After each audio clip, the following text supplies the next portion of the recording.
हाय। अगर आप ग्रेजुएशन के बाद में अकाउंटिंग की जॉब सर्च कर रहे हो तो ये वीडियो आपके लिए ही है। वीडियो को एंड तक जरूर से देखिए क्योंकि इस वीडियो के अंदर मैं अकाउंटिंग से रिलेटेड बहुत सारे फैक्ट शेयर करने वाला हूँ। मैं आपको बताने वाला हूँ कि अकाउंटिंग फील्ड की रियलिटी क्या है, ऑर्डिनरी अकाउंटेंट बनना है या आपको मल्टी स्किल अकाउंटेंट बनना है, और आपको मल्टी स्किल अकाउंटेंट बन करके जॉब कैसे मिलेगी, वो सारी चीज़ें मैं इस वीडियो में डिस्कस करने वाला हूँ। अकाउंटिंग जॉब की अगर मैं रियलिटी की बात करूं तो आपको जान के काफ़ी शॉक लगेगा। हम क्या होता है कि हम करते हैं कॉमर्स ग्रेजुएट, मतलब हम बीकॉम कर लेंगे, एमकॉम कर लेंगे या कॉमर्स से रिलेटेड कोई कोर्स करेंगे। उसके बाद हम क्या करते हैं, हम या तो टैली सीख लेंगे और बेसिक कंप्यूटर मतलब हम लोग सीखते हैं MS Office. But dear friend, आपको बताता चलूँ कि टैली करने से और बेसिक कंप्यूटर सीख लेने से और ग्रेजुएशन कर लेने से आपको अकाउंटिंग की जॉब नहीं मिलेंगी। और अगर आपको मिल भी गई तो मैं आपको बताता हूँ कि रियलिटी में आपके साथ में क्या होने वाला है। सपोज आपको जॉब मिल जाती है अकाउंटिंग फील्ड के अंदर एमएस ऑफिस और टैली के बेसिस पे। होता क्या है कि आप जॉब को एंजॉय करने लगते हो, आपको लगता है यार जॉब मिल गई, करियर सेट हो गया, अब कंफर्टेबल जॉब है, सर पे फैन है, नीचे टेबल, कंप्यूटर वर्क है, ठीक है, एसी लगी है, मस्त एकदम काम हो जाएगा, मतलब अपना करियर सेट हो गया। पर डियर फ्रेंड, आपको जब इसकी रियलिटी मालूम पड़ेगी तो आप काफ़ी फ्रस्ट्रेट होंगे। बेसिकली होता क्या है, अकाउंटिंग की रियलिटी ये है कि ये एक स्टैग्नेंट एक्टिविटी है। स्टैग्नेंट एक्टिविटी का मतलब होता है कि आपने मॉर्निंग में आए, मॉर्निंग में आने के बाद में आपने क्या किया, सेल्स की एंट्री की, परचेज की एंट्री की, आपने कुछ बैंक की एंट्री कर ली, बैंक के बाद में आपने जर्नल एंट्री किया, जर्नल एंट्री के बाद में बैंक रिकंसिलिएशन मिलाया। जहाँ पे स्टैग्नेंट एक्टिविटी होती है, जहाँ पे रिपीटेडली वर्क होता है, वहाँ पे स्लो प्रमोशन होता है। स्लो प्रमोशन का मतलब होता है, हो सकता है कि आपकी जॉब स्टार्ट होगी 15,000 से, एक साल के बाद में आपको बहुत ज़्यादा प्रमोशन मिलेगा, 16 से 17,000 पहुँचोगे। उसके नेक्स्ट ईयर में आप पहुँचेंगे 19,000 या 20,000।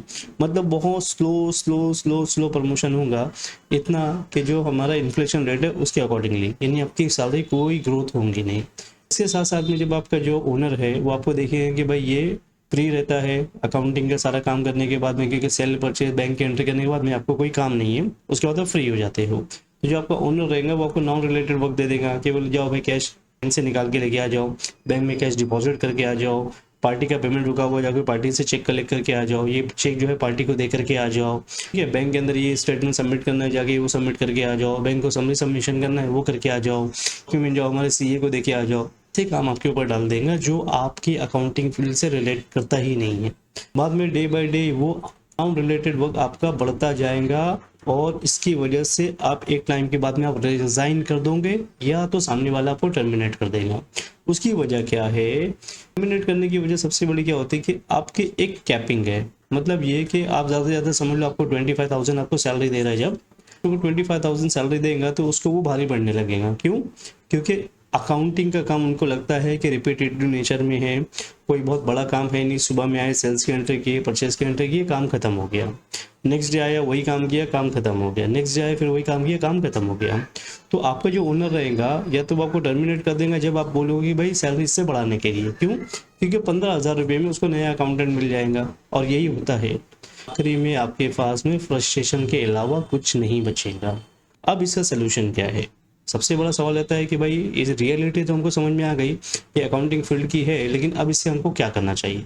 अगर आप एक ऑर्डिनरी अकाउंटेंट बनते हो जो मॉर्निंग में से लेकर के इवनिंग तक के सेम काम कवर कर रहा है, तो उसमें आपको कोई प्रोग्रेस होने वाला नहीं है, कोई प्रमोशन होने वाला नहीं है, आपका करियर कोई सेट होने वाला नहीं है। आपको करना क्या होगा, मल्टी स्किल अकाउंटेंट बनना पड़ेगा। मल्टी स्किल अकाउंटेंट का मतलब ये हुआ आपको एडिशनल नॉलेज लेनी होगी।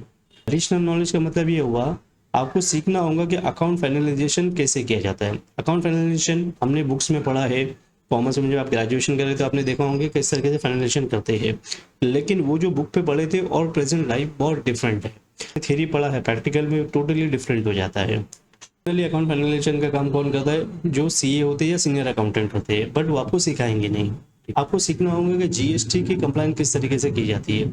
आपने सेल और परचेज की एंट्री तो कर दी, जीएसटी की एंट्री कर दी, बट जीएसटी की कंप्लाइंस कैसे की जाती है, कैसे जीएसटी की समरी बनाई जाती है, कैसे जीएसटी 1 फाइल किया जाता है, कैसे जीएसटी 2A में आपकी क्रेडिट चेक करते हैं, कैसे 3B फाइल करते हैं, एनुअल रिटर्न कैसे करते हैं, कैसे जीएसटी का रिफंड लेते हैं, ये सारी चीज़ें आपको सीखना होगा और ये सारी चीज़ें आती है मल्टी स्किल अकाउंटिंग के अंदर। इसके साथ में आपको टीडीएस और टीसीएस आपको समझना होगा कि टीडीएस क्या होता है, टीसीएस क्या होता है, क्या है इसके रेट्स, कैसे इसको डिडक्ट किया जाता है, कैसे गवर्नमेंट को पे करते हैं, कैसे इसके रिटर्न फाइल करते हैं, ये एवरीथिंग आपको यहाँ पे सीखना पड़ेगा। ठीक है, इसके साथ साथ में आपको इनकम टैक्स सीखना पड़ेगा।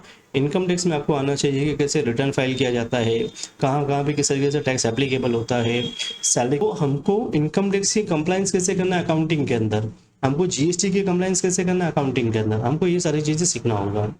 जब हम ये सारी चीज़ें सीखेंगे तो हमको समझ में आएगा कि जो इनकम टैक्स से रिलेटेड नोटिस आती है, टीडीएस की नोटिस आती है, जीएसटी की नोटिस आती है, उसको कैसे एग्जीक्यूट करना है, कैसे उसको रिप्लाई करना है। हालांकि मैं नोटिस से रिलेटेड एक फ्री कोर्स बना रहा हूँ, डेफिनेटली मैं आपको जल्दी देने वाला हूँ।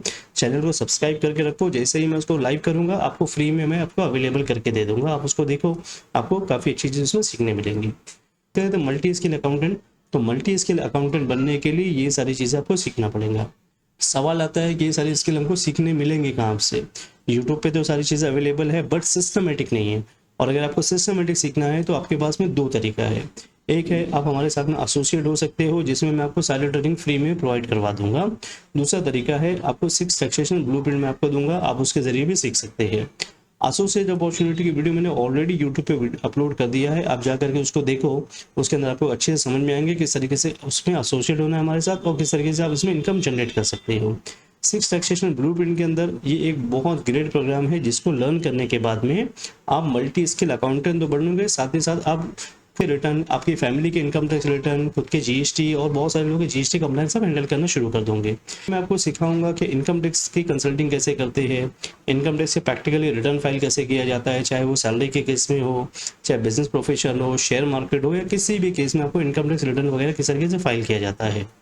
टीडीएस की कंसल्टिंग में टीडीएस कहाँ पे एप्लीकेबल होता है, कैसे एप्लीकेबल होता है, क्या क्या उसके रेट्स है, मैं आपको सारी चीज़ें सिखाऊंगा। इसमें मैं आपको टीडीएस प्रैक्टिकल में सिखाऊंगा किस तरीके से टीडीएस और टीसीएस के ऑनलाइन पेमेंट करते हैं, उसके चालान डाउनलोड किया जाता है, कैसे उसके रिटर्न फाइल किए जाते हैं, रिटर्न फाइल करने के बाद में किस तरीके से उसके चालान वगैरह डाउनलोड करते हैं, फॉर्म 16 कैसे डाउनलोड करते हैं, एवरीथिंग आपको इसमें सीखने मिलेगा। साथ में जीएसटी कंसल्टिंग, मतलब जीएसटी के रेट्स क्या है, कहाँ एप्लीकेबल होता है, कैसे एप्लीकेबल होता है, कैसे इसकी इनवाइसिंग करते हैं, ये एवरीथिंग आपको कंसल्टिंग मास्टर में मिलेगा। और जीएसटी प्रैक्टिकल में आप सीखोगे कि किस तरीके से जीएसटी के रिटर्न फाइल किए जाते हैं, रिटर्न फाइल करने से पहले इसकी कैसे समरी बनाई जाती है, ई वाइजिंग क्या होता है, कैसे प्रैक्टिकली उसको बनाते हैं, ईवी बिल किस तरीके से बनाते हैं, किसके ऊपर एप्लीकेबल होता है, कैसे इसको रिन्यू करते हैं, एवरीथिंग आपके यहाँ प्रैक्टिकल में सीखने मिलेगा। कि डिटेल करिकुलम के लिए मैंने एक डिफरेंट वीडियो बनाया है, जिसमें मैंने इसका डिटेल में करिकुलम बनाया हुआ है। आप उसके फिर से अगर आप मुझे करोगे तो मैं आपको उसकी वीडियो में आपको शेयर कर दूंगा। साथ ये जो प्रोग्राम की बात मैं आपको कर रहा हूँ, टैक्स कंसल्टेंट मास्टर प्रोग्राम, ये 90 डेज मनी बैक प्रोग्राम है। मतलब इसमें आपको सिंपल 3 बेसिक से टास्क कंप्लीट करने हैं और आपको आपके पेमेंट रिफंड हो जाती है। सो अगर आप चाहते हो इस कोर्स को ऑप्ट करना तो मुझे इस पर्टिकुलर नंबर पे आप कनेक्ट कर सकते हो। और आपके जैसे बहुत सारे लोग इस कोर्स को लर्न कर रहे हैं, फीस रिफंड ले रहे हैं, जिसमें से सैयद है, आप बहुत सारे टेस्टिमोनियल्स है जो इसमें लर्न करके अच्छी अर्निंग कर रहे हैं। सो अगर आप भी चाहते हो मल्टी स्किल अकाउंटेंट बनना, जो इनकम टैक्स, जीएसटी, टीडीएस और टीसीएस के अच्छे से कंप्लायंस कर सके, तो करियर में ग्रोथ कर सके, तो मुझे इस पर्टिकुलर नंबर पे व्हाट्सएप या कॉल कीजिए। मेरी टीम आपको पूरी हेल्प करेंगे कि किस तरीके से आप ये कोर्स को ऑप्ट कर सकते हैं, किस तरीके से ऑप्ट करने के बाद आप का मनी बैक 90 डेज में रिफंड दे सकते हो। So finally see you in the next video. Thank you for watching.